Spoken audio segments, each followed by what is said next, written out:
আমি ওনাকে বলেছিলাম রব্বে কাবার কসম করে বলি, ওই জাতের কসম করে বলি, আমার মসজিদের খেদমতের জামানা থেকে নিয়ে আমি যদি বাস্তবিক পক্ষে আমি যদি স্বজ্ঞানে আমার মসজিদের একটা টাকা মেরে খাই, আমি আল্লাহকে সাক্ষী রেখে বললাম, ওই রব্বে কাবার কসম খেয়ে বললাম, আমার মসজিদের যদি একটা টাকা মেরে খায় আমার যেন জবান বন্ধ হয়ে যায়। আমি খুব বিশ্বাস নিয়ে কথাগুলো ওনাকে বলেছি। আমি যদি সত্যিকার অর্থে মসজিদের একটা টাকা মেরে খাই, বাস্তবিক পক্ষে আমার জবান যেন বন্ধ হয়ে যায়।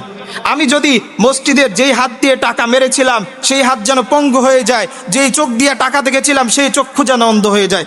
এবার আপনি বলেন, যদি আপনি অন্যের টাকা অন্যের হক মারেন তাহলে আপনার চক্ষু যেন অন্ধ হয়ে যায়, আর কথা বলে না। আমি বিশ্বাস নিয়ে আমি জানি আমার উস্তাদ আমাকে এটা শিখায়নি মসজিদ মাদ্রাসার টাকা মেরে খাইতে হবে। আমার বাবা মা আমাকে নৈতিকতা শিক্ষা দিয়েছে, আমার বাবা আমাকে নৈতিকতা শিক্ষা দিয়েছে। মসজিদের টাকা মারা, মাদ্রাসা মসজিদের দান বাক্স মেরে খাওয়া আমাকে শিক্ষা দেয় নাই।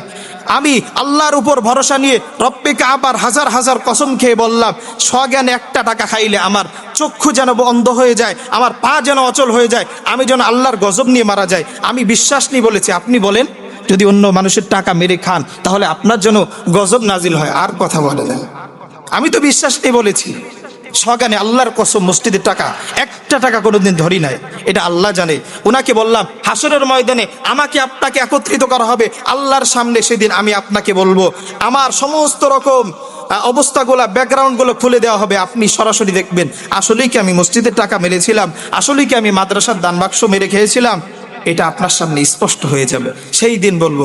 আজকে আমার জবানের কথা বিশ্বাস করতেও পারেন নাও পারেন, কিন্তু সেদিন আল্লাহর কসম আল্লাহর সামনে বুক ফুলায় আমি বলবো, স্বজ্ঞানে আমি জেনে বুঝে একটা টাকাও মসজিদের খাই নাই, সেদিন আপনার সাথে আমার মুআমালা হবে। সেই দিনের জন্য আমি আজকের এই বক্তব্যটা রেখে দিলাম।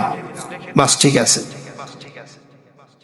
13 মিনিট 27 সেকেন্ডের একটা ভয়েস পাঠাইলাম।